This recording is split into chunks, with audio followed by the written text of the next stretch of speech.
away to the south. Dorothy wept bitterly at the passing of her hope to get home to Kansas again, but when she thought it all over, she was glad she had not gone up in a balloon, and she also felt sorry at losing Oz, and so did her companions.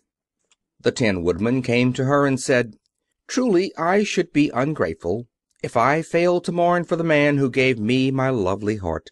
I should like to cry a little because Oz is gone, if you will kindly wipe away my tears so that I shall not rust." "With pleasure," she answered, and brought a towel at once. Then the Tin Woodman wept for several minutes, and she watched the tears carefully and wiped them away with the towel. When he had finished, he thanked her kindly and oiled himself thoroughly with his jeweled oil can to guard against mishap. The Scarecrow was now the ruler of the Emerald City, and although he was not a wizard, the people were proud of him. For, they said, there is not another city in all the world that is ruled by a stuffed man. And, so far as they knew, they were quite right. The morning after the balloon had gone up with Oz, the four travelers met in the throne room and talked matters over. The Scarecrow sat in the big throne, and the others stood respectfully before him. "We are not so unlucky," said the new ruler, "for this palace and the Emerald City belong to us, and we can do just as we please. When I remember that a short time ago I was up on a pole in a farmer's cornfield, and that now I am the ruler of this beautiful city, I am quite satisfied with my lot."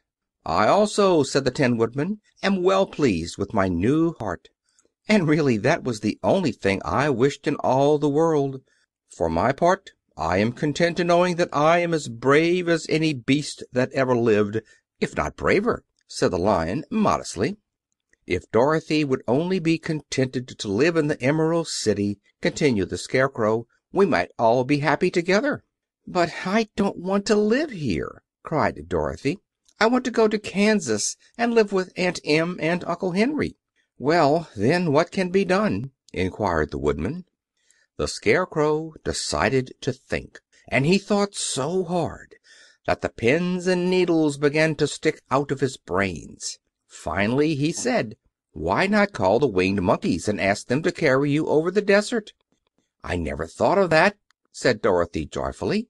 "It is just the thing. I'll go at once for the golden cap." When she brought it into the throne room she spoke the magic words, and soon the band of Winged Monkeys flew in through the open window and stood beside her. "This is the second time you have called us," said the Monkey King, bowing before the little girl. "What do you wish?" "I want you to fly with me to Kansas," said Dorothy. But the Monkey King shook his head. "That cannot be done," he said. "We belong to this country alone, and cannot leave it. There has never been a winged monkey in Kansas yet, and I suppose there never will be, for they don't belong there. We shall be glad to serve you in any way in our power, but we cannot cross the desert. Goodbye." And with another bow the Monkey King spread his wings and flew away through the window, followed by all his band. Dorothy was ready to cry with disappointment. "I have wasted the charm of the golden cap to no purpose," she said, "for the Winged Monkeys cannot help me." "It is certainly too bad," said the tender-hearted Woodman. The Scarecrow was thinking again, and his head bulged out so horribly that Dorothy feared it would burst. "Let us call in the soldier with the green whiskers," he said, "and ask his advice." So the soldier was summoned, and entered the throne room timidly, for while Oz was alive he never was allowed to come farther than the door. "This little girl," said the Scarecrow to the soldier, "wishes to cross the desert. How can she do so?" "I cannot tell," answered the soldier, "for nobody has ever crossed the desert, unless it is Oz himself." "Is there no one who can help me?" asked Dorothy earnestly. "Glinda might," he suggested. "Who is Glinda?" inquired the Scarecrow. "The Witch of the South. She is the most powerful of all the witches, and rules over the Quadlings. Besides, her castle stands on the edge of the desert, so she may know a way to cross it." "Glinda is a good witch, isn't she?" asked the child. "The Quadlings think she is good?" said the soldier, "and she is kind to everyone. I have heard that Glinda is a beautiful woman who knows how to keep young in spite of the many years she has lived." "How can I get to her castle?" asked Dorothy. "The road is straight to the south," he answered, "but it is said to be full of dangers to travelers. There are wild beasts in the woods, and a race of queer men who do not like strangers to cross their country. For this reason none of the Quadlings ever come to the Emerald City."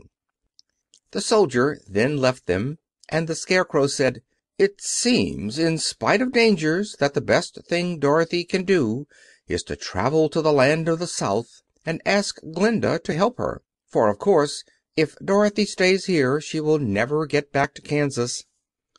"You must have been thinking again," remarked the Tin Woodman. "I have," said the Scarecrow. "I shall go with Dorothy," declared the Lion, "for I am tired of your city and long for the woods and the country again. I am really a wild beast, you know. Besides, Dorothy will need someone to protect her." "That is true," agreed the Woodman. "My axe may be of service to her, so I also will go with her to the land of the South." "When shall we start?" asked the Scarecrow. "Are you going?" they asked in surprise. "Certainly. If it wasn't for Dorothy, I should never have had brains. She lifted me from the pole in the cornfield and brought me to the Emerald City. So my good luck is all due to her, and I shall never leave her until she starts back to Kansas for good and all." "Thank you," said Dorothy gratefully. "You are all very kind to me, but I should like to start as soon as possible." "We shall go tomorrow morning," returned the Scarecrow. "So now let us all get ready, for it will be a long journey." End of Chapter 18.